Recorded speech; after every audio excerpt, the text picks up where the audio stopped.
Hello दोस्तों, नमस्कार, good evening. आप सभी का बहुत बहुत स्वागत है।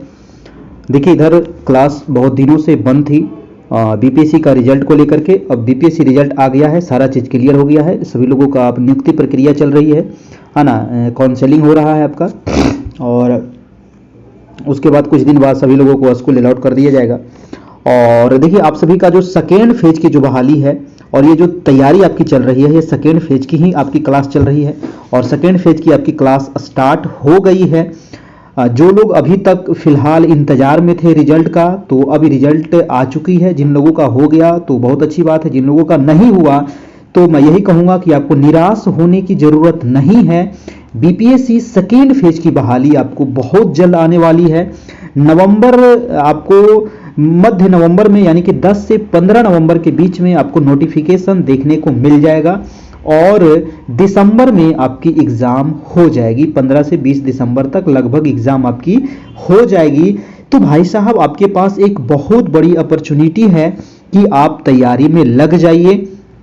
क्लास स्टार्ट हो गई है, आपको जहां भी तैयारी करना है, जिससे करना है कर दिए, है ना। हमारे यहाँ से भी इस बार बहुत सारे लोगों का रिजल्ट हुआ है। 1 to 5 में ज़्यादा लोगों का हुआ है, 9 10th में भी हुआ है, सामाजिक विज्ञान में बहुत सारे लोगों का, है ना, कुछ महिला लोगों का भी हुआ है। नियोजित टीचर का खैर ज़्यादा हुआ है रिजल्ट। नियोजित टीचर के अलावे जो जनरल कैंडिडेट थे उनका भी रिजल्ट हुआ है ना। तो हम यही कहेंगे कि जितना आप लोग को बस तैयारी करवाया जाएगा, जितना आपको मटेरियल हम देंगे भाई साहब, आपको उसको रट जाना है। जितना आप लोग को बताया जाएगा बस आप उतना रट लीजिएगा, आपका रिजल्ट हो जाएगा। है ना। बहुत सारे लोग देखिए 1-2 नंबर से छूट गए हैं, हमारे साथी लोग।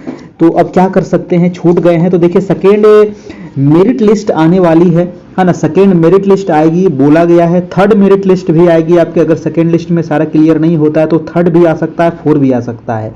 लेकिन हम कहेंगे कि सेकेंड तक आप इंतजार करिए, लेकिन उसके साथ साथ आप तैयारी भी जरूर करते रहिए, क्योंकि तैयारी नहीं कीजिएगा ना तो फिर गड़बड़ा जाएगा, ठीक है। लेकिन हाँ, जो बाउंड्री लाइन पर है ना, जैसे कि जनरल का 74 गया है, सोशल साइंस का आपका, ओबीसी का आपका 72 गया है, तो जो मान लीजिए 74 है या 72 है ना, या 71 है या 70 है, 70 तक हम कह सकते हैं, लेकिन 70 हमें नहीं लगता जाएगा अब। लेकिन जो 71-72 पे हैं तो उम्मीद हम रख सकते हैं 2-4%, 10%, 10% से ज़्यादा उम्मीद हम नहीं रख सकते हैं कि होगा, है ना। हम यही कहेंगे तैयारी आप करते रहिए। आपकी नई बहाली आने वाली है, क्लास स्टार्ट हो गई है। आप हमारे यहाँ भी जुड़ सकते हैं, जहां अच्छा लगता है वहां आप तैयारी कीजिए। खुद से अच्छा लगता है खुद से तैयारी कीजिए, लेकिन तैयारी में लग जाइए। हमारे यहाँ दोस्तों आपको बीपीएससी सेकेंड फेज की आपकी सामाजिक विज्ञान की तैयारी होती है। 6 to 8, इस बार 6 to 8 आने वाला है और 9 10th आने वाला है। तो सामाजिक विज्ञान का आपको पूरा तैयारी हो जाएगा, जिसमें हिस्ट्री है, ज्योग्राफी है, पॉलिटी है, इकोनॉमिक्स है, ठीक है,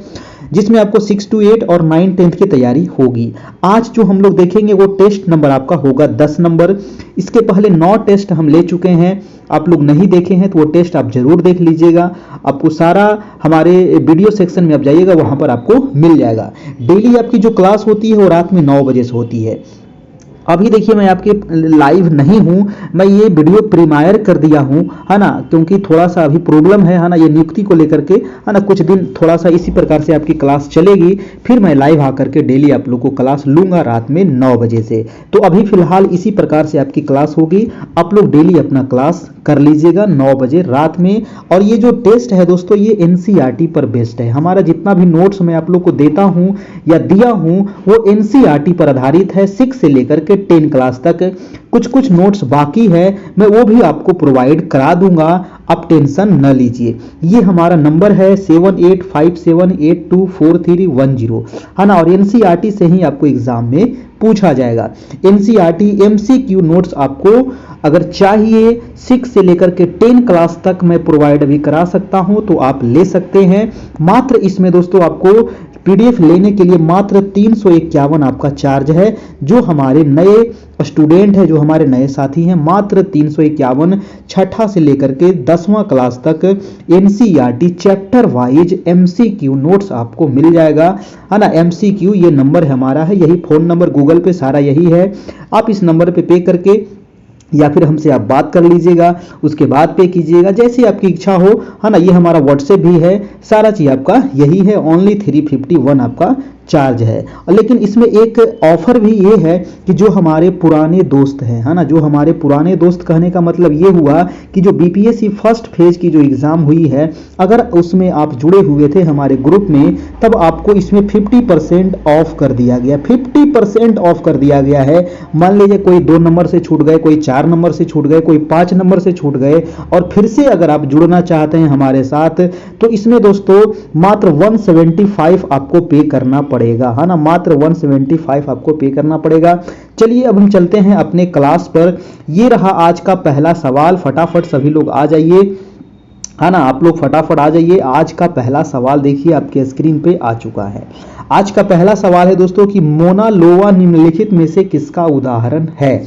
बताइए फटाफट, आप लोग अपना अपना कमेंट करते चलिएगा। मोना लोवा, है ना, डेली आपकी जो क्लास होती है वो रात में 9 बजे से, अब डेली आपकी 9 बजे से इसी प्रकार से क्लास चलेगी। फिलहाल अभी कुछ दिन ये इसी प्रकार से चलेगी, फिर मैं लाइव आकर के आप लोग को पढ़ाऊंगा, है ना। फिलहाल अभी इसी प्रकार से आपको 2 4 5 दिन 10 दिन जब तक हो सके, है ना, नियुक्ति प्रक्रिया तब तक क्लियर ना हो जाए तब तक इसी प्रकार से आपकी चलेगी, है ना। चलिए तो पहला सवाल है कि मोना लोवा निम्नलिखित में से किसका उदाहरण है?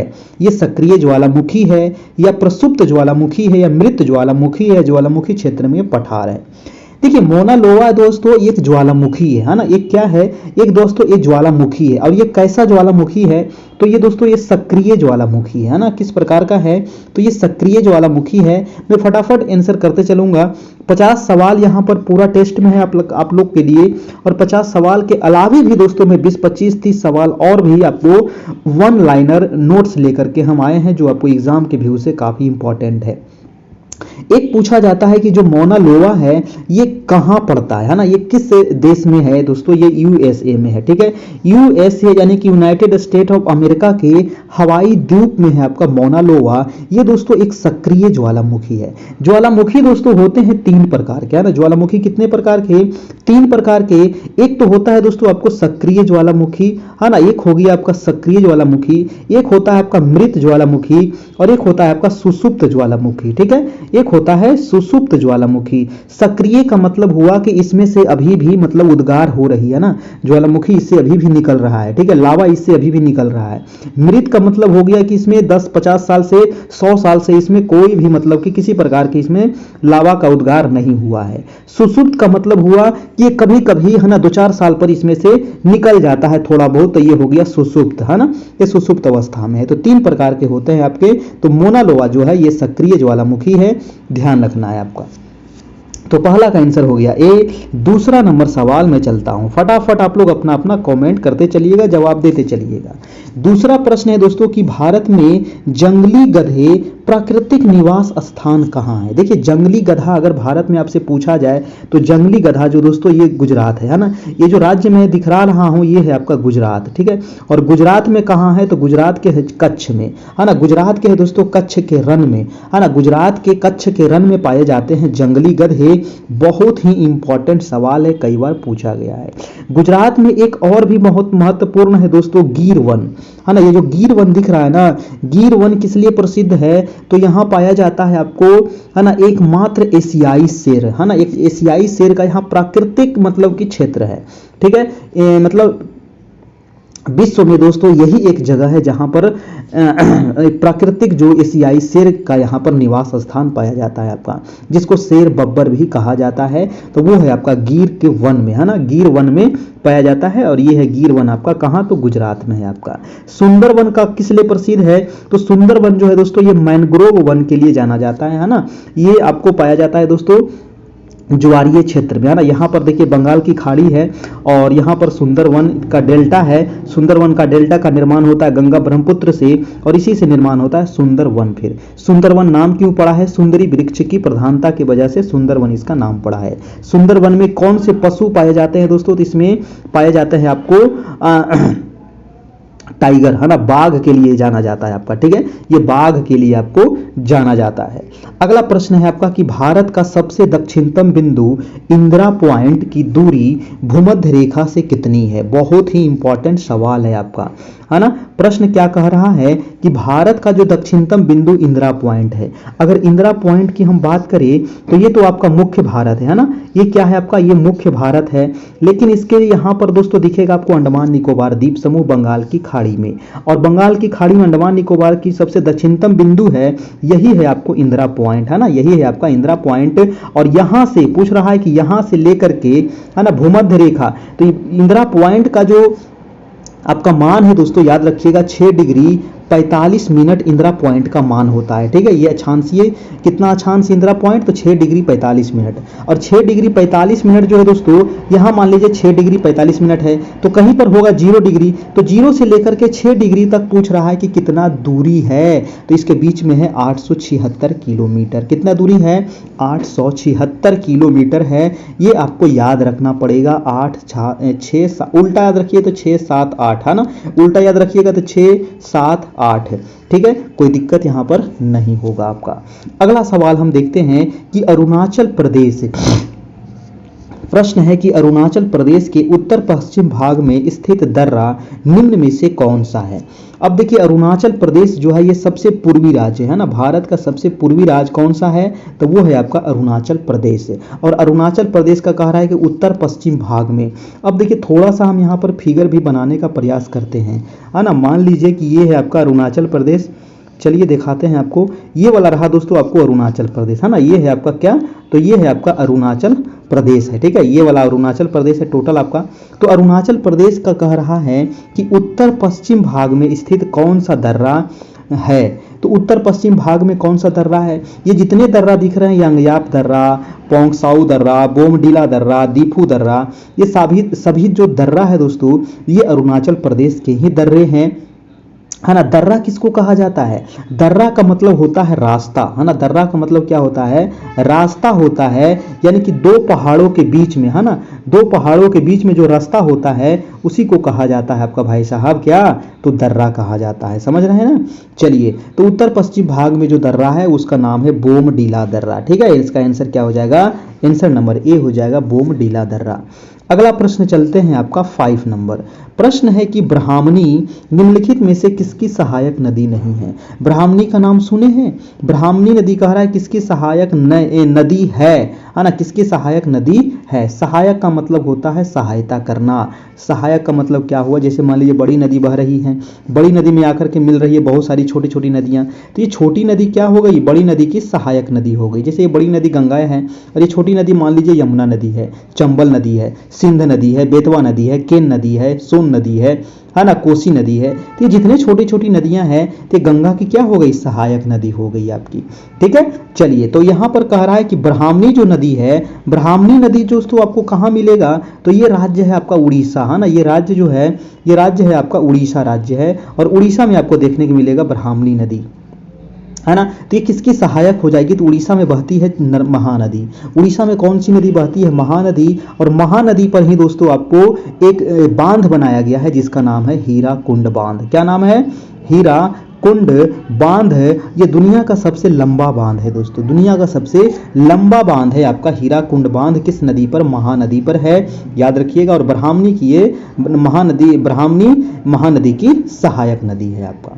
नर्मदा के बारे में अगर हम बात करें तो नर्मदा और ताप्ती, एक नदी और है ताप्ती नदी, ये किस ओर बहती है दोस्तों, तो नर्मदा और ताप्ती दो ऐसी नदी है ना, ये नर्मदा और ये ताप्ती दो ऐसी नदी है जो आपका पूरब से पश्चिम की दिशा में आपको ये बहती है। कहां से निकलती है, तो अमरकंटक की पहाड़ी से निकलती है नर्मदा और आपको ताप्ती नदी। ताप्ती नदी थोड़ा सा यहां पर मध्य प्रदेश से ये भी निकलती है, आपका ध्यान रखना है। अगला प्रश्न है आपका 6 नंबर, 6 है कि मुद्रा प्रसार को सर्वश्रेष्ठ तरीके से वर्णित किया जा सकता है।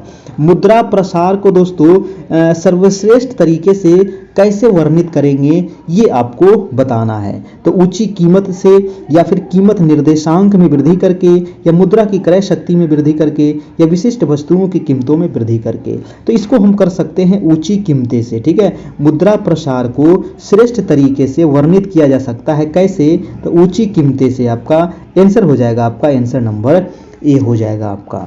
अगला सवाल आपका है 7 नंबर प्रश्न। 7 नंबर है कि भारत में मुद्रा को जारी करने और उनके विनियमन पर लागू होने वाली पद्धति को क्या कहा जाता है? मुद्रा को जारी करने और उनके विनियमन पर लागू होने वाले पद्धति को क्या कहते हैं दोस्तों? क्या कहते हैं बताइए। विनियमन मतलब उनके विनियमन पर लागू होने वाले पद्धति को क्या कहते हैं? नियत रिजर्व अनुपात, न्यूनतम रिजर्व अनुपात, अनुपातिक रिजर्व अनुपात या परिवर्ती रिजर्व अनुपात। तो आंसर हो जाएगा आपका बी नंबर, न्यूनतम रिजर्व अनुपात। ऑप्शन नंबर हो जाएगा आपका बी नंबर। अगला प्रश्न है कि संरचनात्मक बेरोजगारी का कारण क्या है? बताइए, संरचनात्मक बेरोजगारी का कारण क्या है? क्या कारण है संरचनात्मक बेरोजगारी का? तो अपर्याप्त उत्पादन क्षमता, या बी है कच्चे माल की कमी, या सी है भारी उद्योग की अभिनति, या डी है अपस्फीति की अवस्था। क्या होगा दोस्तों? तो संरचनात्मक बेरोजगारी का जो कारण है वो हो जाएगा अपर्याप्त उत्पादन क्षमता। ऑप्शन नंबर आपका ए हो जाएगा। नेक्स्ट प्रश्न है आपका 9 नंबर। देखिए, वीडियो को सभी लोग एक बार लाइक तो कर दीजिए, है ना। एक बार लाइक कर दीजिए भाई साहब, है ना। लाइक बटन दबा दीजिएगा सभी लोग, जितने भी भाई बहन जुड़ गए हैं। प्रश्न है कि बैंक दर में कमी का ऋण की उपलब्धता पर क्या प्रभाव पड़ेगा? बैंक दर में कमी का ऋण की उपलब्धता पर क्या प्रभाव पड़ेगा? ऋण कम हो जाएगा, ऋण बढ़ जाएगा, ऋण नहीं बढ़ेगा, या उपयुक्त में से कोई नहीं। तो बैंक दर में कमी का ऋण की उपलब्धता पर जो प्रभाव पड़ेगा वो हो जाएगा ऋण बढ़ जाएगा। ऑप्शन नंबर हो जाएगा आपका बी नंबर दोस्तों।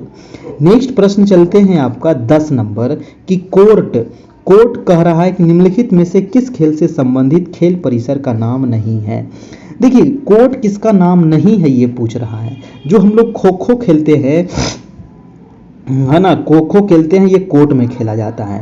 टेनिस खेलते हैं, इसको भी कोर्ट में खेला जाता है। कबड्डी खेलते हैं, इसको भी कोर्ट का मतलब ये नहीं समझिएगा कोर्ट कचहरी, है ना। कोर्ट कचहरी मत समझिएगा, वो जो जिस जगह पे खेला जाता है ना उसको कहा जाता है कोर्ट, है ना। तो खो खो हो गया, टेनिस हो गया, कबड्डी हो गया, ये सारे कोर्ट पर खेले जाते हैं। लेकिन जो पोलो है, पोलो खेला जाता है दोस्तों आपका मैदान में, है ना। आंसर क्या हो जाएगा? मैदान। आंसर हो जाएगा आपका डी, है ना। आंसर हो जाएगा आपका डी नंबर। अगला प्रश्न है दोस्तों आपका प्रश्न नंबर देखिएगा 11 नंबर। 11 नंबर सवाल कह रहा है कि फिल्म क्षेत्र में दिया जाने वाला प्रसिद्ध ऑस्कर पुरस्कार की शुरुआत किस वर्ष की गई थी? देखिए, ऑस्कर पुरस्कार जो दिया जाता है ना, ऑस्कर अवार्ड जो दिया जाता है, ये हॉलीवुड क्षेत्र में दिया जाता है और ये फिल्म क्षेत्र में दिया जाता है। इसकी शुरुआत कह रहा है दोस्तों कि इसकी शुरुआत कब हुई थी? ऑप्शन है 1901, 1914, 1929, 1951। क्या होगा?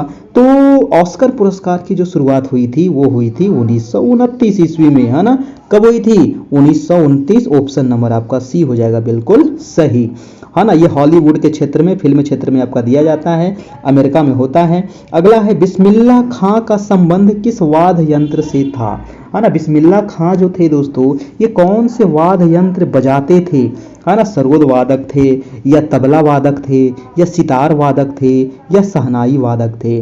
तो बिस्मिल्लाह खां जो थे ये शहनाई वादक थे आपके, ठीक है। क्या थे? बिस्मिल्लाह खां शहनाई वादक। ऑप्शन नंबर आपका हो जाएगा डी नंबर। अगला सवाल है आपका 13 नंबर कि भारतीय थल सेना के पूर्वी कमांड का मुख्यालय कहाँ स्थित है? अब देखिए, भारतीय थल सेना के कह रहा है पूर्वी कमांड, तो पूर्व इधर है तो इधर ही ना होगा। तो पूर्वी कमांड का कह रहा है मुख्यालय दोस्तों कहाँ है? ऑप्शन है लखनऊ, गलत है। शिलोंग, ये भी गलत है। भुवनेश्वर, ये भी गलत है। कोलकाता हो जाएगा दोस्तों, है ना। थल सेना का पूर्वी कमांड का जो मुख्यालय है ये कोलकाता में हो जाएगा आपका। ऑप्शन नंबर आपका सी हो जाएगा। नेक्स्ट प्रश्न चलते हैं आपका 14 नंबर। कह रहा है कि विश्व आदिवासी दिवस प्रतिवर्ष किस तिथि को मनाया जाता है? बताइए, विश्व आदिवासी दिवस कब मनाते हैं? 1 अगस्त को, 9 अगस्त को, 12 अक्टूबर को, 23 अक्टूबर को। तो विश्व आदिवासी दिवस जो मनाते हैं हम लोग वो 9 अक्टूबर को मनाते हैं। ऑप्शन नंबर हो जाएगा आपका बी नंबर, ठीक है। ऑप्शन नंबर क्या हो जाएगा? बी हो जाएगा। अगला प्रश्न है आपका 15 नंबर।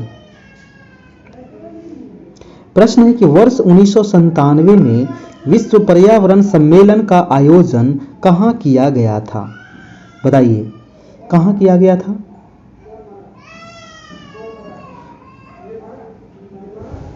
ऑप्शन है नैरोबी, न्यूयॉर्क, लंदन या क्योटो। तो वर्ष 1997 में पर्यावरण जो सम्मेलन हुआ था दोस्तों, ये हुआ था क्योटो में। और क्योटो कहाँ है? तो ये है आपका जापान में दोस्तों, है ना। क्योटो कहाँ है? तो जापान में है। ये बहुत ही इंपॉर्टेंट है। इसके पहले हुआ था आपका 1992 में, है ना। इसके पहले हुआ था पृथ्वी सम्मेलन 1992 में। ये भी आपको पूछा जाता है कि पृथ्वी सम्मेलन कब हुआ था? 1992 में हुआ था। और पृथ्वी सम्मेलन हुआ कहाँ था? तो ब्राजील में हुआ था। और ब्राजील में कहाँ हुआ था? तो ब्राजील के रियो डी जेनेरो में हुआ था आपका। अगला प्रश्न है आपका प्रश्न नंबर 16 नंबर। प्रश्न है कि राष्ट्रीय वन नीति 1952 के अनुसार कौन सा वन संवर्ग नहीं है? कौन सा वन का संवर्ग नहीं है, ये बताना है। वन का संवर्ग कौन सा नहीं है? राष्ट्रीय उद्यान, संरक्षित वन, राष्ट्रीय वन, उपयुक्त सभी। क्या होगा दोस्तों? कौन सा यहाँ पर कह रहा है राष्ट्रीय वन नीति के अनुसार वन का संवर्ग नहीं है? तो राष्ट्रीय उद्यान जो है ये वन के संवर्ग में नहीं आता है। ऑप्शन हो जाएगा आपका ए नंबर, राष्ट्रीय उद्यान। अगला प्रश्न है आपका 17 नंबर। 17 नंबर प्रश्न कह रहा है कि निम्नलिखित में से कौन सुमेलित नहीं है? एक साइड राष्ट्रीय उद्यान है, एक साइड आपको राज्य दिया है। बांदीपुर कहाँ है? बांदीपुर जो राष्ट्रीय उद्यान है ये कर्नाटक है, बिल्कुल सही है। राजाजी जो नेशनल पार्क है, राष्ट्रीय उद्यान है, वो उत्तराखंड में है, ये भी आपका सही है। सिमलीपाल जो राष्ट्रीय उद्यान है ये उड़ीसा में है, ये भी सही है। पीन वैली जो राष्ट्रीय उद्यान है दोस्तों ये सिक्किम में नहीं है, ये हो जाएगा आपका हिमाचल प्रदेश में आपका, ठीक है। कहाँ हो जाएगा? हिमाचल प्रदेश में है आपका पीन वैली। इसके अलावे भी दोस्तों बहुत सारे आपके राष्ट्रीय उद्यान है ना। काजीरंगा कहाँ है? असम में है ना। बहुत सारे हैं आपके। अगला प्रश्न है आपका 18 नंबर की निम्नलिखित में से कौन सा जैव निम्नीकरण है? अब कौन सा जैव निम्नीकरण है? रबर है, प्लास्टिक है, पॉलीथीन है, सभी है। क्या होगा दोस्तों? तो रबर जो होता है ये जैव निम्नीकरण होता है। ऑप्शन नंबर हो जाएगा आपका ए नंबर, आपका बिल्कुल सही हो जाएगा। हमारे देखिए डेली क्लास जो होती है वो रात में 9 बजे से आज से शुरुआत हो गई है। ये आज का जो क्लास है ये टेस्ट नंबर आपका 10 है। इसके पहले दोस्तों हम 9 टेस्ट करवा चुके थे, है ना। आप नहीं देखे हैं तो आप देख लीजिएगा। इधर एक सप्ताह से लगभग क्लास बंद थी आपकी, 10 दिन 15 दिन से, है ना। एक सप्ताह से ज़्यादा हो गया है। आज से आपकी रेगुलर अब क्लास चलेगी। अभी फिलहाल इसी प्रकार से चलेगी और कुछ दिन के बाद फिर मैं लाइव आकर के आप लोग को पढ़ाऊँगा। और इसके अलावे जो लोग अभी तक ग्रुप में नहीं जुड़े हैं तो ग्रुप में भी जुड़ जाइएगा। हमारा नंबर है 78 57 82 43 10, है ना। यहाँ पर आपको सारे मटेरियल प्रोवाइड करा दिए जाएंगे, है ना। 6 से लेकर के 10 क्लास तक आपको, ठीक है। 6 से लेकर के 10 क्लास तक आपको मटेरियल प्रोवाइड हो जाएगा। एनसीईआरटी आपको चैप्टर वाइज हो जाएगा आपको प्रोवाइड, एमसीक्यू नोट्स आपको, ठीक है। छठा से लेकर के 10वां तक चैप्टर वाइज अलग अलग सबका आपको पीडीएफ दोस्तों उपलब्ध करा दिया जाएगा। मैं चलता हूं। अगला प्रश्न है आपको 19 नंबर। प्रश्न है कि किस वेद के ऋचाओं को पढ़ने वाले ऋषि को होत्री कहा जाता है? वेरी वेरी इंपॉर्टेंट सवाल है ना। वो कौन से वेद के जो रचनाओं को पढ़ने वाले ऋषि को होत्री कहते हैं दोस्तों? सामवेद है, यजुर्वेद है, अथर्ववेद है और ऋग्वेद है। तो वेद तो चारों है, चारों आपको दे दिया गया है। आंसर हो जाएगा ऋग्वेद, है ना। सबसे जो प्राचीन वेद है ऋग्वेद है, इसी को पढ़ने वाले ऋषि को होत्री कहा जाता है आपको, ठीक है। ऋग्वेद में ही दोस्तों गायत्री मंत्र की भी व्याख्या की गई है। अगला प्रश्न है आपका 20 नंबर कि निम्नलिखित में से कौन सा वेदांग नहीं है? वेद की संख्या कितनी है दोस्तों? तो वेद की संख्या है आपको 4 है ना। वेद कितना है? 4 है। सामवेद, यजुर्वेद, ऋग्वेद, अथर्ववेद। लेकिन वेदांग कितने हैं? वेदांग की संख्या कितनी है मेरे भाई? तो वेदांग की संख्या है 6। अब वो 6 कौन कौन से वेदांग हैं? एक तो शिक्षा वेदांग है, एक छंद वेदांग है ना, यहाँ छंद जोड़ लीजिएगा, और एक कल्प वेदांग है दोस्तों। कल्प के अलावे यहाँ पर व्याकरण भी जोड़ लीजिएगा। एक व्याकरण हो जाएगा और एक ज्ञान हो जाएगा, एक हो जाएगा निरुक्त वेदांग नहीं है, अच्छा नहीं पूछ रहा था ना, एक शिक्षा हो जाएगा, ठीक है, एक छंद हो जाएगा, ये भी ठीक है ना, एक छंद हो जाएगा, एक कल्प हो जाएगा, एक व्याकरण हो जाएगा, एक निरुक्त हो जाएगा, एक ज्योतिष हो जाएगा, है ना, एक बच रहा था आपका, एक ज्योतिष हो जाएगा। लेकिन ये जो ज्ञान है, ज्ञान आपका वेदांग में नहीं आता है, इसीलिए हमारा सी नंबर ऑप्शन आपका सही हो जाएगा, क्योंकि यहाँ पर नहीं हमसे पूछ रहा था। ठीक है, तो ज्ञान जो है दोस्तों ये वेदांग में नहीं आता है। चलिए अगला प्रश्न हम देखते हैं कि निम्नलिखित में से कौन सा निम्नलिखित दोस्तों दर्शन तथा उसके प्रवर्तक में कौन सुमेलित नहीं है ना। निम्नलिखित दर्शन, एक साइड आपको दर्शन दिया गया है और एक साइड आपको प्रवर्तक दिया गया है। जैसे कि न्याय दर्शन के प्रवर्तक कौन है, तो गौतम है ना। यहाँ पर कौन सुमेलित नहीं है ये वाला बताना है, तो न्याय के आपके गौतम है, ये बिल्कुल सही है ना। सांख्य दर्शन के कपिल है, ये भी आपका ठीक है। उत्तरी मीमांसा के जैमिनी है, ये आपका गलत है। और वैशेषिक आपका दर्शन के उल्लूक है, ये भी आपका सही है। तो उत्तर मीमांसा के कौन है भाई, तो उत्तर मीमांसा के हो जाएगा आपका बादरायण। कौन हो जाएगा, बादरायण हो जाएगा। ये आप नोट कर लीजिएगा कि उत्तरी मीमांसा जो दर्शन है इसके प्रवर्तक हैं आपको बादरायण, जैमिनी नहीं है। अगला प्रश्न हम चलते हैं, प्रश्न नंबर है 22 नंबर। प्रश्न निम्नलिखित में से कौन सा मुगल शासकों का गलत अनुक्रम दिया गया है। देखिए मुगल शासक का आपको यहाँ पर क्रम सजाना है। मुगल शासक आपको पता होना चाहिए दोस्तों, है ना। अकबर, शाहजहां, जहांगीर, अकबर, जहांगीर, शाहजहां, ये गलत हो गया। अकबर, अच्छा सॉरी यहाँ पर गलत ना हमसे पूछ रहा था, हाँ मैं वही गड़बड़ हो रहा हूँ। ठीक है, यहाँ पर क्या पूछ रहा था हमसे, गलत पूछ रहा है दोस्तों, है ना। कौन सा यहाँ पर अनुक्रम गलत है, तो अकबर के बाद जहांगीर है, शाहजहां, तो ये वाला आपका तो सही है ना। और बाबर के बाद हुमायूं है, उसके बाद अकबर है, तो ये भी आपका सही है। जहांगीर के बाद शाहजहां है, शाहजहां के बाद औरंगजेब है, ये भी आपका सही है। लेकिन यहाँ पर दिया है अकबर के बाद शाहजहां दे दिया है, जो आपका गलत है, और यही आपका आंसर हो जाएगा, क्योंकि गलत अनुक्रम आपसे पूछ रहा था, है ना। सबसे पहले कौन आएगा, तो सबसे पहले आएगा बाबर, है ना। बाबर के बाद आएगा हुमायूं, हुमायूं के बाद आएगा अकबर, अकबर के बाद आएगा जहांगीर, जहांगीर के बाद आएगा दोस्तों शाहजहां, और शाहजहां के बाद आएगा आपका औरंगजेब। ठीक है, तो ये क्रम याद रखिएगा, कभी कभी पूछ लेता है। ठीक है, चलिए तो आंसर हो जाएगा ए। अगला प्रश्न है आपका 23 नंबर। निम्नलिखित में से मुस्लिम पुनर्जागरण के जनक के रूप में जाना जाता है। देखिए मुस्लिम पुनर्जागरण के जनक के रूप में कौन जाना जाता है, बताइए। मुस्लिम पुनर्जागरण के जनक के रूप में कौन जाने जाते हैं, तो ऑप्शन है नवाब सलीमुल्लाह खान, नवाब अब्दुल लतीफ खान, अमीर अली, सर सैयद अहमद खान। आंसर हो जाएगा दोस्तों आपका बी नंबर, नवाब अब्दुल लतीफ खान। अगला है आपका 24 नंबर कि अकबर ने अपनी राजधानी को आगरा से फतेहपुर सीकरी किस वर्ष स्थानांतरित किया था। देखिए अकबर की जो राजधानी थी दोस्तों वो था आपका फतेहपुर सीकरी, है ना, आगरा था, है ना। इसकी राजधानी कहाँ थी, तो आगरा, आगरा से कहाँ ले गया था, फतेहपुर सीकरी ले गया था। और ये कब ले गया था ये आपसे पूछ रहा है, तो ये जो ले गया था वो 1571 ईस्वी में ले गया था, है ना। 1571 ईस्वी में आगरा से फतेहपुर ले गया था। फतेहपुर सीकरी कहाँ है दोस्तों, उत्तर प्रदेश में है, और आगरा भी आपका उत्तर प्रदेश में ही है। प्रश्न है आपका 25 कि झलकी की संधि निम्न में से किन के मध्य हुई थी। नाम कभी सुने हैं क्या, झलकी की संधि।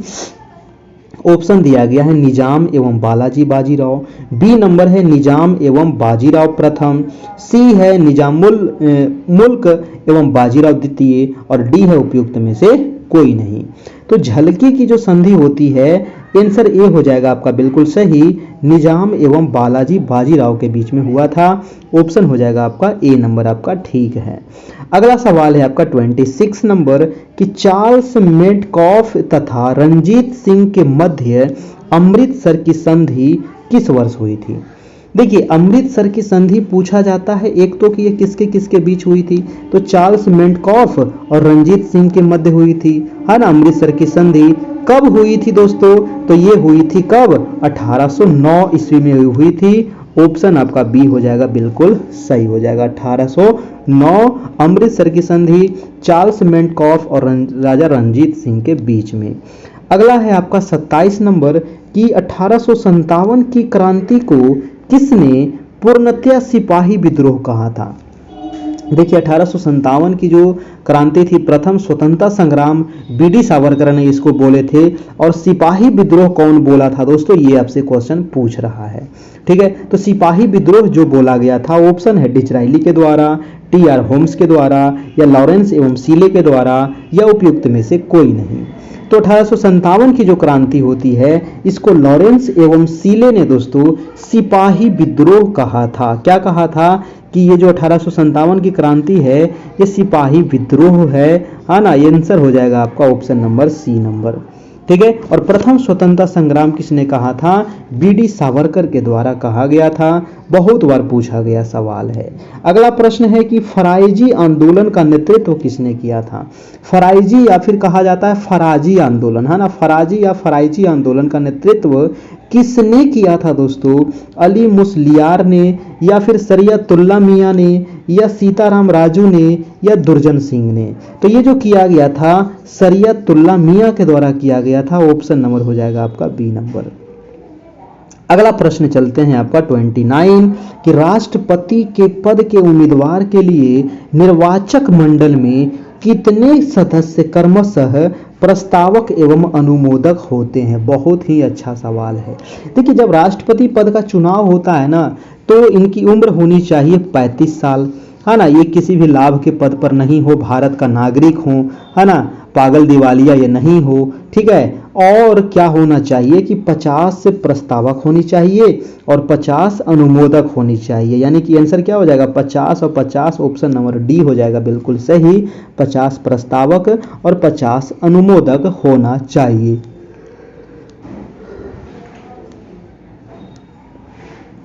आंसर हो जाएगा आपका डी नंबर। अगला प्रश्न है आपका 30 नंबर। कह रहा है कि परिसीमन आयोग 2002 के अनुसार अनुसूचित जातियों के लिए लोकसभा में आरक्षित सीटों की संख्या कितनी है। देखिए आपका 2002 के अनुसार ये पूछ रहा था कि एससी के लिए, है ना, अनुसूचित जाति के लिए कह रहा है कि एससी के लिए दोस्तों लोकसभा में कितने सीट है ना। तो लोकसभा में एससी के लिए है 84 सीट। ठीक है, याद रखिएगा एससी के लिए कितना सीट है, 84 सीट है। अगर पूछे कि एसटी के लिए कितना सीट है दोस्तों, तो 47 सीट है। यानी दोनों याद रखना है ना। एसटी के लिए 84 सीट आरक्षित है और एसटी के लिए 47 सीट आरक्षित है आपका। कहाँ, तो लोकसभा में 2002 के अनुसार।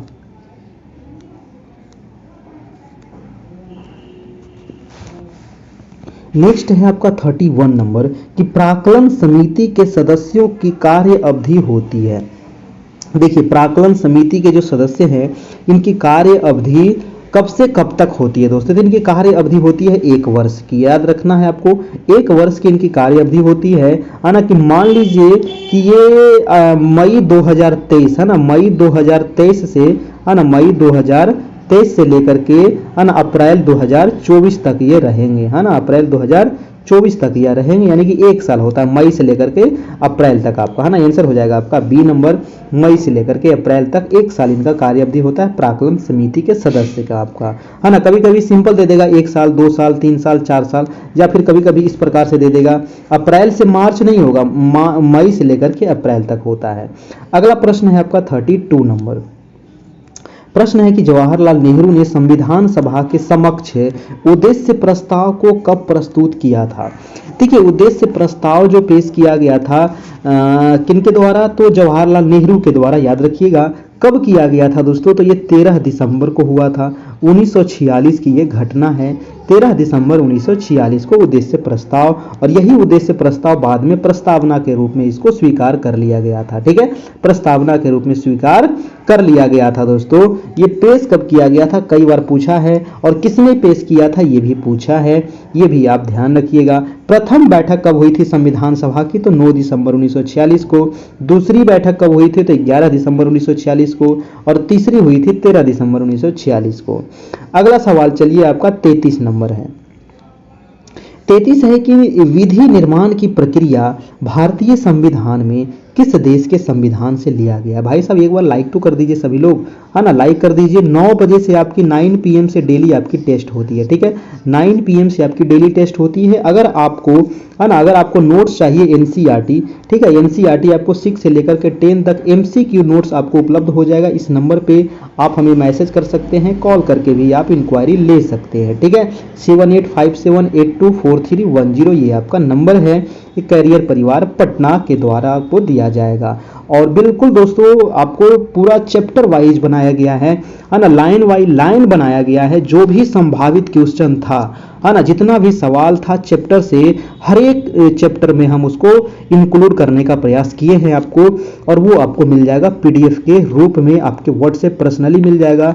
फिर आप ग्रुप में भी जुड़े रहिएगा, वहां पर भी आपको डेली वाइज जैसे जैसे टेस्ट होते जाएगा वो भी आपको मिलते जाएगा आपको, ठीक है। हाँ चलिए अगला प्रश्न हम देखें, और बहुत जल्द आपकी वैकेंसी भी आने वाली है। कह रहा है कि विधि निर्माण की प्रक्रिया भारतीय संविधान में किस देश के संविधान से लिया गया है? देखिए विधि निर्माण की प्रक्रिया कहाँ से लिया गया है बताइए सभी लोग, है ना। तो विधि निर्माण की प्रक्रिया जो ली गई है वो कहाँ से ली गई है? अमेरिका से, फ्रांस से, जापान से या ब्रिटेन से? देखिए विधि निर्माण लिया गया है आपको ब्रिटेन से दोस्तों, याद रखिएगा। ऑप्शन नंबर हो जाएगा आपको डी, ब्रिटेन से। आपको ब्रिटेन से और क्या लिया गया है? तो संसदीय शासन प्रणाली, है ना, संसदीय शासन प्रणाली भी आपको ब्रिटेन से ही लिया गया है आपको। अगला प्रश्न चलिए तो अगला प्रश्न देख लेते हैं आपका 34 नंबर। तो डेली 9 बजे से आप लोग जरूर से जरूर ज्वाइन कीजिएगा। इसके लिए चैनल को सब्सक्राइब जरूर कर लीजिएगा, तभी आपका दोस्तों कमेंट भी हमारे पास आ सकता है। और जब तक सब्सक्राइब नहीं कीजिएगा आप कमेंट नहीं कर पाइएगा। जो भी आपका सवाल होगा आप कमेंट कर सकते हैं, तैयारी से संबंधित, एग्जाम से संबंधित, बहाली से संबंधित, है ना। तो एक बार चैनल को सब्सक्राइब जरूर करना है। कह रहा है कि किस वाद में सर्वोच्च न्यायालय ने प्रस्तावना को संविधान का अंग नहीं माना था? वो कौन सा वाद था, है ना, वो कौन सा विवाद था, वाद मतलब विवाद था, जिसमें सर्वोच्च न्यायालय ने प्रस्तावना को संविधान का अंग नहीं माना था? तो गोपाल वाद था, या बेरुवाड़ी वाद था, या केशवानंद भारती वाद था? तो ये था आपको बेरुवाड़ी वाद। ऑप्शन हो जाएगा आपका, ऑप्शन नंबर आपका बी हो जाएगा। इस प्रकार का सवाल इसे बहुत कम पूछा जाता है, लेकिन कभी कभी पूछ लेता है। अगला प्रश्न हम देखते हैं 35 नंबर। अनुच्छेद से प्रश्न है कि अल्पसंख्यक वर्गों के हितों का संरक्षण संविधान के किस अनुच्छेद में वर्णित है? दोस्तों देखिए जो अल्पसंख्यक वर्ग है, जैसे कि आपका मुस्लिम है, सिख है, ईसाई है, जैन है, बौद्ध है, तो ये सभी अल्पसंख्यक में आते हैं, है ना। और तो अल्पसंख्यक वर्ग के जो हितों का संरक्षण जो है दोस्तों, है ना, उनके हित का जो संरक्षण है, ये अनुच्छेद कितने में है? तो ये अनुच्छेद में वर्णन में किया गया, अनुच्छेद 29 और 30 में किया गया है, ठीक है। तो यहाँ पर जो राइट आंसर हो जाएगा वो अनुच्छेद 29 हो जाएगा, है ना। संरक्षण की जो बात कही गई है वो अनुच्छेद 29 में कही गई है आपको। ये मौलिक अधिकार के अंतर्गत आता है आपका। अगला है आपका 36 नंबर। निम्नलिखित में से कौन सा मूल अधिकार विदेशी नागरिकों को प्राप्त नहीं है? देखिए बहुत सारे मौलिक अधिकार जो है वो विदेशियों को भी प्राप्त है, लेकिन कुछ ऐसे भी मौलिक अधिकार हैं जो सिर्फ मतलब देसी लोगों को प्राप्त है, यानी कि सिर्फ हमें इंडियन को प्राप्त है ना। तो कौन सा मूल अधिकार जो है विदेशी को प्राप्त नहीं है? ऑप्शन है शोषण के विरुद्ध अधिकार। देखिए शोषण के विरुद्ध अधिकार तो ये दोस्तों ये सभी को रहेगा, है ना। ऐसा थोड़ी कि विदेशी आएगा तो आप उसको शोषण करिएगा, नहीं, ये गलत बात है ना। तो ये मौलिक अधिकार उसके पास भी है। अगला है कि प्राण एवं दैहिक स्वतंत्रता का अधिकार, ये भी बिल्कुल ठीक है ना। अब देखिए कोई विदेशी आते हैं हमारे यहाँ तो प्राण और दैहिक की स्वतंत्रता तो उनको है ना। अगर ऐसा थोड़ी कि वो हमारे यहाँ आए घूमने के लिए हम उसको मार देंगे, नहीं ना, ऐसा तो नहीं है। तो ये मौलिक अधिकार उनका है। अगला है विधि के समक्ष समानता।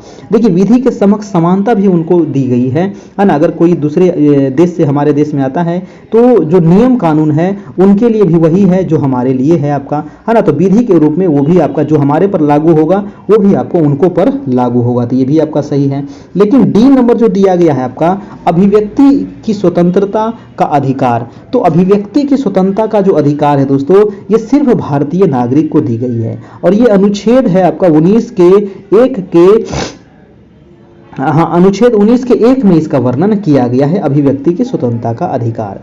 यानी कि इसका आंसर क्या हो जाएगा? डी नंबर, ये विदेशियों को प्राप्त नहीं है। अगला प्रश्न है, आपको कमेंट करके बताना है कि और कौन से अनुच्छेद है जो सिर्फ भारतीयों को प्राप्त है, विदेशियों को प्राप्त नहीं है। चलिए नेक्स्ट प्रश्न का आप लोग जवाब दीजिएगा। 37 नंबर सवाल है कि केंद्र तथा राज्यों के मध्य वित्त का विभाजन निम्न में से किसकी संस्तुतियों के आधार पर किया जाता है। तो केंद्र तथा राज्यों के मध्य जो वित्त का विभाजन है दोस्तों, ये किसकी संस्तुतियों के आधार पर किया जाता है।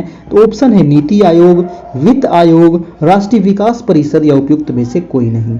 तो यहाँ पर हमसे क्वेश्चन क्या पूछ रहा था, क्वेश्चन में ही देखिए आंसर छुपा हुआ है ना। तो केंद्र और राज्य के मध्य जो वित्त का विभाजन है ये वित्त आयोग करेगा। ठीक है, कौन करेगा, नीति आयोग थोड़ी करेगा, ये भी नहीं करेगा, ये भी नहीं करेगा, आंसर हो जाएगा आपका बी नंबर, वित्त आयोग करेगा आपको।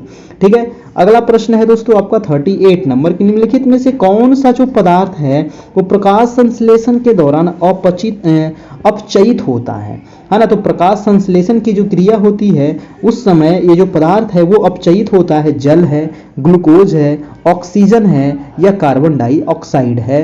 आंसर हो जाएगा आपका D number, carbon dioxide CO2। अगला प्रश्न है 39 नंबर, कह रहा है कि सार्वजनिक मूत्रालय में गंध किस गैस के प्रभाव के कारण होता है। देखिए अब जहाँ पर शौचालय वगैरह होता है वहाँ तो आप गए होंगे शौचालय करने के लिए, है ना, तो बहुत ज़्यादा बदबू देता है वहाँ पर। ठीक है, क्यों देता है बदबू, कारण क्या है। तो कारण क्या है दोस्तों, ऑप्शन है क्लोरीन के वजह से, कार्बन मोनोऑक्साइड के वजह से, या अमोनिया के वजह से, या ये और सी दोनों के वजह से। तो कारण क्या है दोस्तों, ये अमोनिया के वजह से दोस्तों, ये मतलब कि वहाँ पर गंध बहुत ज़्यादा देता है आपका। ठीक है, अमोनिया के वजह से, NH3 के वजह से। अगला प्रश्न है आपका 40 नंबर कौन प्राकृतिक गैस मुख्य घटक है। देखिए प्राकृतिक गैस का मुख्य घटक आपको पूछ रहा है ना। प्राकृतिक गैस जो नेचुरल गैस है दोस्तों, है ना, जो नेचुरल गैस है उसका मुख्य घटक क्या है, मुख्य पूछ रहा है ना, सभी मत मार दीजिएगा। जो मुख्य है जैसे कि मीथेन है ना, CH4 यानी कि जो मीथेन है यही होता है आपका, मीथेन जो है यही आपका प्राकृतिक गैस का मुख्य घटक है।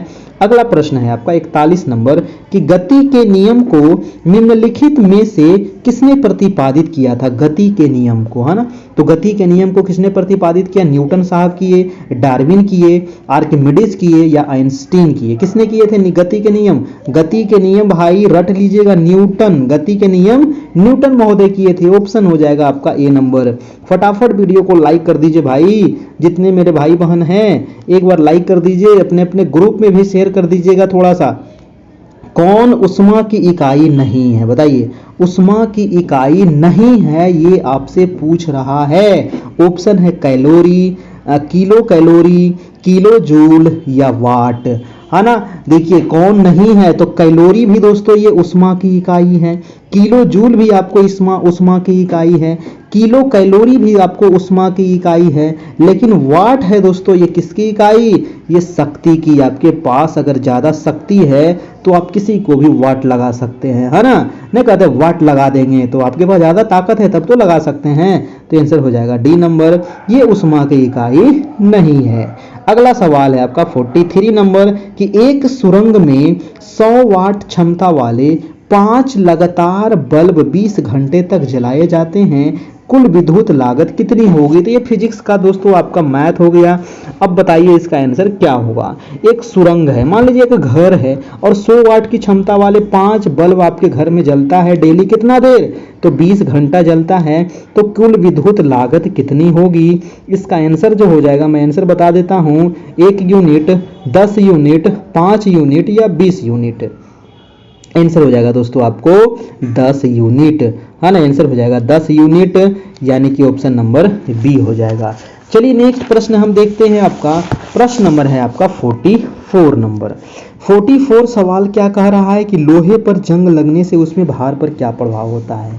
देखिए लोहा को अगर खुला आप छोड़ दीजिएगा, है ना, खुले में आप छोड़ दीजिए 2 साल 4 साल 5 साल, तो पूरा लोहा में जंग लग जाएगा, वो पूरा फूल जाएगा दोस्तों। और जैसे ही जंग लगेगा तो उसका वजन बढ़ जाएगा, है ना, उसका वजन क्या होगा, बढ़ जाता है। ऑप्शन नंबर बी बहुत बार पूछा गया सवाल है। अगला प्रश्न है आपका 45 नंबर, कह रहा है कि ब्रेसिका कंप्रेस्टिव किस पौधे का वनस्पतिक नाम है। ब्रेसिका कंप्रेस्टिव दोस्तों ये किस पौधे का वनस्पतिक नाम है। ये आपका मक्का का है, सामान्य गेहूं का है, कद्दू का है, कट्टू का है या फिर आपका सरसों का है? तो आंसर हो जाएगा आपको सरसों का। ये दोस्तों ये रासायनिक नाम है, वनस्पतिक नाम है। अगला प्रश्न है आपका 46 नंबर कि निम्न में से सूत्र विभाजन की सबसे लंबी स्टेज कौन सी है ना? तो सूत्र विभाजन की सबसे लंबी स्टेज पूछ रहा है, प्रोफेज है, मेटाफेज है, एनाफेज है या टीलोफेज है? क्या होगा? तो सूत्र विभाजन की सबसे लंबी स्टेज क्या हो जाएगी? आंसर हो जाएगी प्रोफेज, है ना। ऑप्शन नंबर आपका ए हो जाएगा आपका प्रोफेज। अगला सवाल है कि ग्लाइकोजन का संग्रह शरीर के किस अंग में होता है? दोस्तों बताइए, आपके बॉडी में ग्लाइकोजन का संग्रह कहाँ होता है? यकृत में होता है, तिल्ली में होता है या यकृत और पेशी में होता है? ए और बी दोनों में होता है। तो ये यकृत तथा पेशी में होता है। किसका मतलब कि संग्रह? तो ग्लाइकोजन का दोस्तों। ऑप्शन नंबर आपका सी हो जाएगा। ठीक है, चलिए अगला प्रश्न है आपका 48 नंबर की शरीर के लिए एंजाइम बहुत आवश्यक है। जी हाँ, हमारे बॉडी के लिए एंजाइम बहुत जरूरी है और क्यों जरूरी है ये आपको बताना है। तो शरीर एक रचनात्मक भाग है, या बी है कि ऊर्जा प्रदान करता है, या सी है कि जीव रासायनिक क्रियाओं के उत्प्रेरक हैं, या डी है तंत्रिका क्रियाओं का नियंत्रण करता है। तो शरीर के लिए जो एंजाइम बहुत आवश्यक है, क्योंकि जीव रासायनिक क्रियाओं के उत्प्रेरक होते हैं। आपको ऑप्शन नंबर आपका सी हो जाएगा। अगला प्रश्न है आपका 49 नंबर, कह रहा है कि कार्बोहाइड्रेट पाचन के अंतिम उत्पाद क्या होता है? कार्बोहाइड्रेट पाचन के जो अंतिम उत्पाद होगा वो ग्लिसरॉल होगा, ग्लाइकोजन होगा, मोनोसैक्राइड्स होगा या डाइसैक्राइड्स होगा?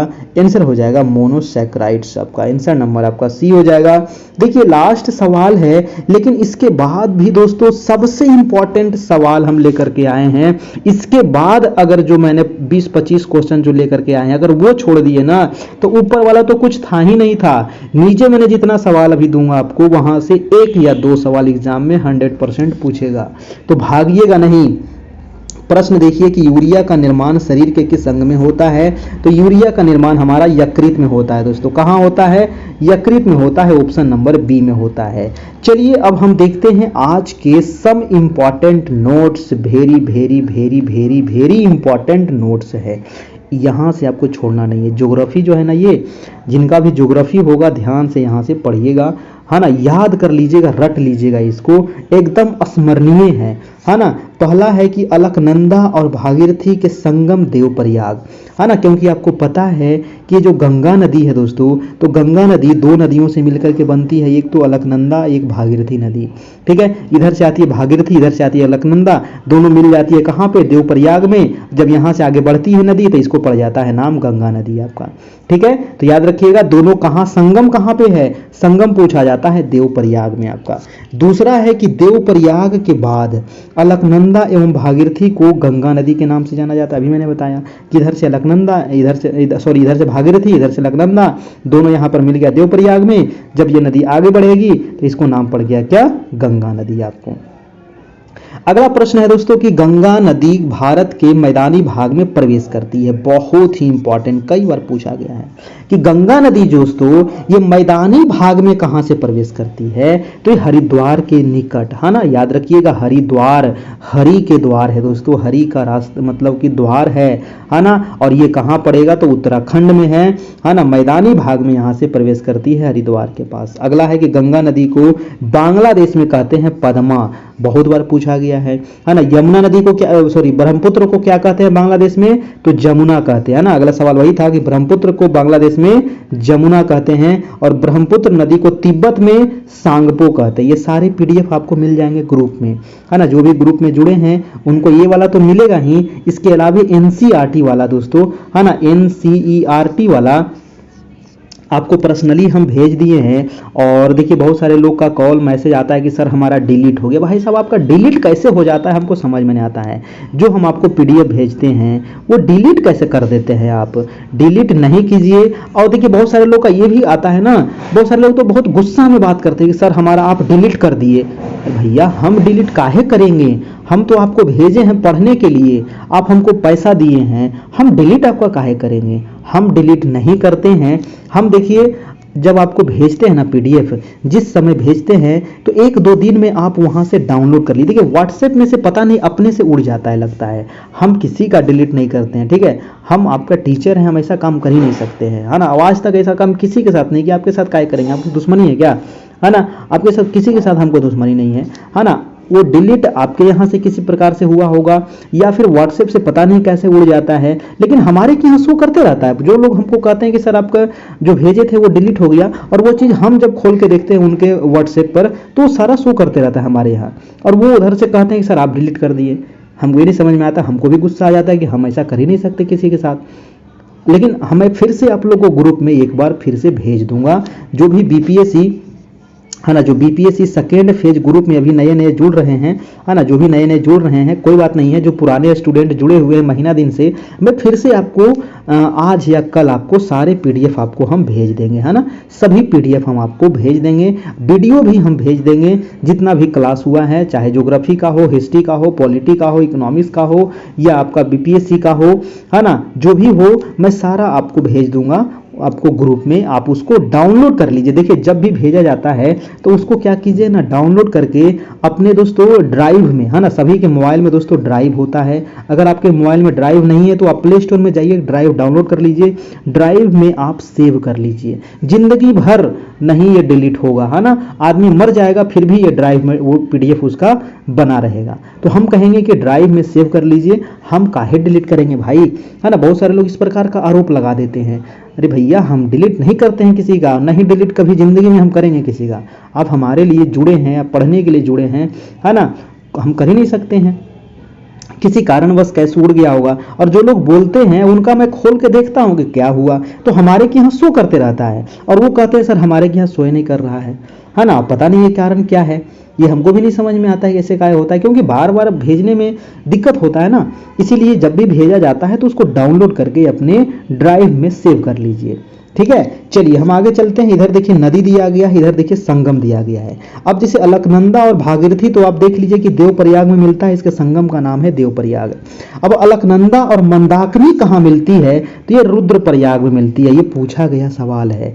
अलकनंदा और पिंडार नदी कहाँ मिलती है, तो कर्ण प्रयाग में मिलती है। और धौली गंगा और विष्णु गंगा कहाँ मिलती है, तो ये विष्णु प्रयाग में मिलती है। ये चारों जो आपका संगम दिया गया है भाई, वेरी वेरी वेरी इंपॉर्टेंट ये संगम है ना। इस पीडीएफ को 1-2 बार जरूर रट लीजिएगा, काम आएगा आपको। मैं बार बार कहता हूं। आगे देखिएगा, और भी बहुत सारी नदियां यहाँ पर हम लेकर के आए हैं, उद्गम स्थल और इसकी सहायक नदी भी हम लेकर के आए हैं। जैसे कि ये सिंधु नदी है, रट लीजिएगा भाई, बहुत इंपॉर्टेंट ये पीडीएफ होगा। सिंधु नदी निकलती है कहाँ से, मानसरोवर से। इसकी सहायक याद रखिएगा, झेलम, चिनाब, रावी, ब्यास, सतलज। मैं जितना नाम अभी बोला हूँ क्रम से बोला हूँ, उत्तर से दक्षिण, है ना। उत्तर से दक्षिण हम बोले हैं क्रम से, याद रखिएगा, है ना। उत्तर से दक्षिण हम क्रम से। सबसे पहले झेलम है, झेलम, है ना, झेलम, चेनाब, फिर रावी, फिर ब्यास और फिर सतलज। ये क्रम से पूछा जाता है। सिंधु वाला कहाँ से निकलती है, तो मानसरोवर से। गंगा नदी कहाँ से निकलती है, तो गोमुख हिमानी से निकलती है, ठीक है, गोमुख ग्लेशियर से। और गंगा की सहायक नदी आपको मुख्य सहायक दिया है। गंगा की तो सैकड़ों सहायक है भाई, यमुना है, गंडक है, बागमती है, रामगंगा है, और भी गंगा की सहायक नदी है, बहुत सारी है, कोसी है ना, कमला है, बागमती है, बहुत सारी है, अलकनंदा है, बहुत सारी नदी है। इसके अलावा आपको यमुना नदी, तो यमुना नदी की दोस्तों यमुना नदी कहाँ से निकलती है, तो यमुना नदी निकलती है यमुनोत्री ग्लेशियर से, ठीक है। और इसका चंबल, बेतवा, केन, सिंध इसकी सहायक नदी है। कोसी नदी कहाँ से निकलती है, तो गोसाईनाथ टोला से, गोसाईनाथ चोटी से। और इसकी जो सहायक है वो लीखू है, दूध कोसी है, भुट कोसी है या यारू है। नर्मदा नदी कहाँ से, अमरकंटक से निकलती है, मध्य प्रदेश से। और हालन, बंजार और तवा इसकी सहायक नदी। तवा पूछा जाता है कई बार। ब्रह्मपुत्र नदी कहाँ से निकलती है, तो चेमा युंगडुंग ग्लेशियर से निकलती है। मानसरोवर झील के पास ही है आपका चेमा युंगडुंग ग्लेशियर, जहाँ से सिंधु निकलती है, वहीं से आपको लगभग ये भी निकलती है। मानस इसके सहायक बहुत बार पूछा है। तिस्ता इसकी सहायक है, सुबनश्री इसकी सहायक है, दिवांग इसकी सहायक है, लोहित इसकी सहायक है। ये सारे पूछे जाते हैं, ठीक है। इसके अलावा मैं चलता हूँ तो महानदी है आपका। महानदी जो है, ये महानदी कहाँ से निकलता है, तो सिहावा से, है ना। सिहावा कहाँ है, तो ये छत्तीसगढ़ में है। कई बार पूछा गया है कि महानदी कहाँ से निकलती है, तो छत्तीसगढ़ के सिहावा पहाड़ से, है ना। इसके सहायक कौन कौन है, तो ब्राह्मणी और वैतरणी, ये दोनों पूछा जाता है। अगला है कृष्णा नदी। कृष्णा नदी दोस्तों महाबलेश्वर से निकलती है। मैं इसको फिगर से भी एक बार बता दूंगा आप लोग को, है ना, टेंशन मत लीजिए। मैं लाइव में जब आऊंगा ना तो इंडिया का मैप लाऊंगा और वहां पर पूरा नदी को आपको फिगर में बता दूंगा कौन कौन नदी कहां से कैसे निकलती है आपका, ठीक है। तो कृष्णा कहां से निकल रही है, महाबलेश्वर। महाबलेश्वर कहां है, तो ये महाराष्ट्र में ही है आपका, ठीक है। पंचगंगा, दूध गंगा, घाट प्रभा, माल प्रभा, मूसी, भीमा, तुंगभद्रा, ये सारे पूछे जाते हैं, सब याद रखिएगा, ये सारे इंपॉर्टेंट है आपके सहायक नदी। अगला है आपको गोदावरी नदी। तो गोदावरी नदी निकलती है त्र्यंबक की पहाड़ी से, ठीक है। गोदावरी नदी कहां से निकलती है, त्र्यंबकेश्वर की पहाड़ी, है ना। ये आपको पड़ता है कहां, तो ये भी महाराष्ट्र के नासिक जिला में है, ठीक है। इसकी सहायक है वेनगंगा, पेनगंगा, मंजीरा, सबरी, वर्धा, प्राणहिता, ये भी सारे इंपॉर्टेंट है, सभी पूछे जाते हैं, कोई भी आपको पूछ सकता है। अगला है आपको कावेरी नदी। ये महत्वपूर्ण नदियां हैं, ये जितने भी नदी यहाँ पर अभी लेकर के आए हैं 10-20 नदी, ये सारे महत्वपूर्ण हैं। और कावेरी जो निकलती है वो ब्रह्मगिरी की पहाड़ी। ब्रह्मगिरी कहाँ है दोस्तों, तो कर्नाटक में है। इसकी सहायक है भवानी है, अमरावती है और हेमावती है। कई बार पूछा गया है अमरावती किसकी सहायक है, तो अमरावती कावेरी की सहायक है। हेमावती किसकी सहायक है, तो कावेरी की है। भवानी किसकी है, तो ये भी कावेरी की है, पूछा गया सवाल है। चलिए कुछ और इंपॉर्टेंट जलसंधि को हम देख लेते हैं। भैया ये जलसंधि ना रट लीजिएगा, ये जितने जलसंधि हम अभी लेकर के आए हैं इतना से ज्यादा आपको नहीं पूछेगा, आपको इंडिया वाला में, ठीक है। इंडिया में इतना से ज्यादा नहीं पूछेगा। प्रमुख जलसंधि जैसे कि 8 डिग्री चैनल, हाँ ना, 8 डिग्री चैनल समझ रहे हैं ना, जैसे कि ये दक्षिणी भारत है, ठीक है। ये 8 डिग्री हो गया, ये आपका 9 डिग्री हो गया, 10 डिग्री हो गया, ठीक है। ये पूछा जाता है आपको एग्जाम में। चलिए तो 8 डिग्री चैनल जो है ये किसके किसके बीच में है, तो मालदीव और मिनिकॉय को अलग करता है 8 डिग्री चैनल। किसको किसको, मालदीव और मिनिकॉय को। 9 डिग्री चैनल तो लक्षद्वीप और मिनिकॉय को। 10 डिग्री चैनल लघु अंडमान और कार निकोबार, बहुत बार पूछा गया, अंडमान और निकोबार का ये अलग करता है 10 डिग्री चैनल। 9 डिग्री बहुत बार पूछा है लक्षद्वीप और मिनिकॉय को, है ना, लक्षद्वीप और मिनिकॉय को। और 8 डिग्री चैनल जो है ये मालदीव जो छोटा एक देश है, द्वीपीय देश है, और मिनिकॉय जो है लक्षद्वीप का ही एक द्वीप है आपका, मिनिकॉय आपका, है ना, लक्षद्वीप का ही एक छोटा सा द्वीप है आपका, ठीक है। आगे है डंकन पास दोस्तों, ये लघु अंडमान और दक्षिण अंडमान के बीच से गुजरती है। अगला है कोको चैनल जो है कोको द्वीप और उत्तरी अंडमान के बीच में है। अगला है पाक स्ट्रेट, भी कई बार पूछा है आपको, तमिलनाडु और श्रीलंका के बीच में है। मन्नार की खाड़ी तमिलनाडु श्रीलंका के बीच में, ये भी है आपका। कुछ और इंपॉर्टेंट यहाँ पर पॉइंट है, कुछ और इंपॉर्टेंट है, जैसे भारत की सबसे बड़ी तटीय झील, बहुत बार पूछा गया है, बहुत बार पूछा गया है कि भारत की सबसे बड़ी तटीय झील कौन सी है, तो वो है आपको चिल्का झील। किस राज्य में है दोस्तों, तो राज्य अगर पूछ ले तो उड़ीसा राज्य में है आपको, ठीक है, उड़ीसा राज्य में है, याद रखिएगा। अगला है कि भारत में सबसे खारे पानी की झील, तो वो भी चिल्का झील ही है। भारत में सबसे बड़ी खारे पानी की झील जो है वो चिल्का झील है। भारत में सबसे बड़ी मीठे पानी की झील बूलर झील है, ये कहाँ है, तो ये भी आपका जम्मू कश्मीर में है। भारत की सबसे बड़ी कृत्रिम झील कौन सी है, तो वो है गोविंद बल्लभ पंत सागर झील, ठीक है, ये गोविंद बल्लभ पंत सागर झील। अगला है भारत में सबसे अधिक ऊंचाई पर स्थित झील कौन है, तो चोलामू झील है। भारत में कह रहा है सबसे अधिक ऊंचाई पर चोलामू झील है। अगला है दोस्तों कि भारत में ज्वालामुखी उद्गार द्वारा निर्मित झील लोनार झील कहाँ है भाई, महाराष्ट्र में है ना। लोनार झील कहाँ है, महाराष्ट्र में। देखिए ज्वालामुखी उद्गार से भी आपको झील बन जाता है। कैसे, अब देखिए मान लीजिए दोस्तों यहाँ पर ज्वालामुखी फटा आपका, ठीक है, ज्वालामुखी फटा ना, तो ज्वालामुखी फटा तो क्या होता है ना, इसका जो ये वाला जो मुंह है ना, ज्वालामुखी फटा तो ऐसा थोड़ी कि वहां पर निकलते रहेगा, मृत जो ज्वालामुखी हो गया है, तो ये वाला जो मुंह है इसमें क्या होता है, पानी भर जाता है ना, इसमें क्या होता है, पानी भर जाता है और यही बन जाता है झील। इसी को कहते हैं दोस्तों लोनार झील, है ना। ये कहाँ है, इसी को कहते हैं क्रेटर, इसको क्या कहते हैं, क्रेटर कहते हैं इसको, ठीक है, इसको क्रेटर कहते हैं। और महाराष्ट्र में जो इस प्रकार का क्रेटर है उसको है नाम है लोनार झील, याद रखिएगा, महाराष्ट्र में। अगला प्रश्न है कि हैदराबाद और सिकंदराबाद के मध्य में कौन सा झील है, तो हुसैन सागर झील, ठीक है। हैदराबाद और सिकंदराबाद है ना, इसके बीच में है हुसैन सागर झील। ये कहाँ पड़ता है? तेलंगाना में है। लोकटक झील कहाँ है? तो मणिपुर में है, ठीक है। लोकटक झील मणिपुर में है। वेम्बनाड झील कहाँ है? तो केरल में है। जितने महत्वपूर्ण झील थे ये भी दिखा दिए आपको। प्रमुख जल संधि आपको बता दिए, प्रमुख नदी के उद्गम बता दिए, सहायक नदी बता दिए, है ना। प्रमुख जो नदियां हैं उसके संगम के बारे में बता दिए, और कुछ और नदी के बारे में भी इंपॉर्टेंट चीज बता दिए। उसके अलावा 50 महत्वपूर्ण प्रश्न भी आपको करवा दिए। इस प्रकार से डेली आपकी टेस्ट चलते रहेगी। इसका आंसर आपको दे दिया गया है ना। और ये रहा आज का क्लास। कैसा लगा आप लोग बताइएगा। अच्छा लगा हो तो एक लाइक जरूर कर दीजिएगा। इसके अलावा इसका पीडीएफ, और इसके पीडीएफ के अलावा दोस्तों आप लोग को क्या क्या मिलेगा हमारे यहाँ, तो 6 से लेकर के 8 क्लास तक, 9, 10 से सामाजिक विज्ञान का, है ना, आपको चैप्टर वाइज आपको यहाँ पर नोट्स उपलब्ध मिल जाएगा। MCQ नोट्स आपको मिल जाएगा 6 से लेकर के 10 क्लास तक आपको। और डेली 9 बजे से क्लास भी अब शुरू हो गई है, तो अब रुकेगी नहीं, आपकी डेली रेगुलर चलेगी। रात में कितने बजे? तो 9 बजे से हिस्ट्री, ज्योग्राफी, पॉलिटी और इकोनॉमिक्स का आपको मिल जाएगा। बस आपको जितना हम देंगे और जितना करवाएंगे भैया उतना आप करिएगा जरूर, ठीक है। इसके अलावे जितने भी लोग हैं जुड़े हैं, आप NCERT बुक जाकर के मार्केट से खरीद लीजिए, ठीक है। NCERT ज्यादा करके फॉलो कर सकते हैं आप। SCERT भी पढ़िएगा। बहुत सारे लोग कहते हैं सर SCERT पढ़ेंगे क्या फायदा करेगा? भैया फायदा करेगा, लेकिन SCERT में अपडेट बहुत कम है, इसीलिए हम फॉलो करते हैं NCERT को। NCERT पढ़िए और उसको अच्छे तरीके से पढ़िए, है ना। जब टाइम मिले तो NCERT बुक को आप जरूर पढ़िए। NCERT अगर बुक पढ़ने का समय नहीं है तो NCERT मार्केट में मिलता है सार संग्रह, है ना। NCERT सार संग्रह 6 से लेकर के 12वीं क्लास तक आपको मिलता है, वो भी आप पढ़ सकते हैं। लेकिन सार संग्रह पढ़िएगा ना, तो सार संग्रह पढ़ने में तभी अच्छा लगेगा जब पूरा NCERT बुक आप पढ़े रहिएगा। देखिए बात यही है, सही बात यही है कि अगर आप बढ़िया से NCERT पढ़े हैं तभी आप सार संग्रह समझ सकते हैं, क्योंकि सार संग्रह में उतना ज्यादा डिटेल में नहीं मिलेगा आपको, है ना। शॉर्ट में निकलेगा, जो महत्वपूर्ण बिंदु है सिर्फ उसको रखेगा। वो पूरा डिटेल में तो नहीं समझा पाएगा ना वो, है ना। पूरा डिटेल में समझाएगा तो इतना मोटा किताब बन जाएगा, समझे, तो उतना फिर आप पढ़ नहीं पाइएगा, है ना। यहाँ पर देखिए आपको फी कितना लगेगा दोस्तों, मात्र 351 चार्ज है। ये सारे आपको नोट्स प्रोवाइड करा दिया जाएगा।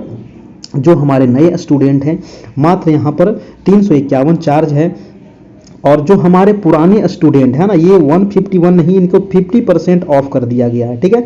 50% ऑफ कर दिया गया है। जो 351 चार्ज है उसमें 50% ऑफ है। किनके लिए? जो BPSC फर्स्ट फेज में जुड़े हुए थे उनके लिए, है ना। फर्स्ट फेज में बहुत सारे लोग जुड़े थे, और कुछ लोग 2-4 नंबर से, अगर 1-2 नंबर से छूट गए हैं, अगर वो फिर से तैयारी करना चाहते हैं तो मात्र 175 उनको चार्ज लगेगा और उनको फिर से तैयारी में जोड़ दिया जाएगा, है ना। ये रहा हमारा नंबर 78 57 82 43 10। यही फोन पे, गूगल पे, पेटीएम यही है। इसी नंबर पे आपको पे करके हमको स्क्रीनशॉट आप हमको व्हाट्सएप कर दीजिएगा, है ना। यही नंबर हमारा व्हाट्सएप भी है, ठीक है। यही नंबर हमारा व्हाट्सएप भी है, तो आप पे करके व्हाट्सएप जरूर कर दीजिएगा ताकि आपको ग्रुप में जोड़ दिया जा सके और आपको सारे मटेरियल प्रोवाइड करा दिया जा सके। हम तो यही कहेंगे आप तैयारी में जुड़ जाइए, समय नहीं है, बहुत कम समय है ना। और 2 महीना आपके पास टाइम है, मान के चलिए क्योंकि 10 से 15 दिन में, है ना, 10 से 15 दिन में आपको वैकेंसी देखने को मिल जाएगा। और उसके बाद 1 महीना और समय आपके पास बचेगा, है ना। 1 महीना और बचेगा, 10-15 दिन में आपका नोटिफिकेशन आ जाएगा। तो आप अकबकाइएगा नहीं, जितना आपको दिए हैं बस उतना आप याद कर लीजिएगा, काम हो जाएगा। बस बढ़िया से कर लीजिएगा। जो पिछला बार हम करवाए थे वो भी सारा वीडियो हम आपको दे देंगे, उसको भी आप प्रोवाइड करा देंगे, है ना। वो उसको भी आप पूरा कर लीजिएगा, ठीक है। NCERT बुक को जरूर पढ़ते रहिएगा, टेस्ट लगाते रहिएगा, है ना। और भी अगर आप टेस्ट वगैरह लिए हैं तो टेस्ट वगैरह भी लगाते रहिएगा, प्रैक्टिस करते रहिएगा। जो आप लोग को हम दिए हैं वो भी आपको करते रहना है। बस इतना करते रहिए, रिजल्ट हो जाएगा, है ना। ऊपर वाले पर थोड़ा सा भरोसा रखिए, मेहनत अपने आप पे भरोसा रखिए, है ना, क्योंकि मेहनत नहीं कीजिएगा तो फिर कुछ नहीं होने वाला है दोस्तों। चलिए फिर मिलते हैं हम नेक्स्ट वीडियो में, कल फिर हम मिलते हैं, है ना। कल आपकी क्लास होगी, ठीक है। तब तक के लिए good night, goodbye, take care, धन्यवाद, थैंक यू।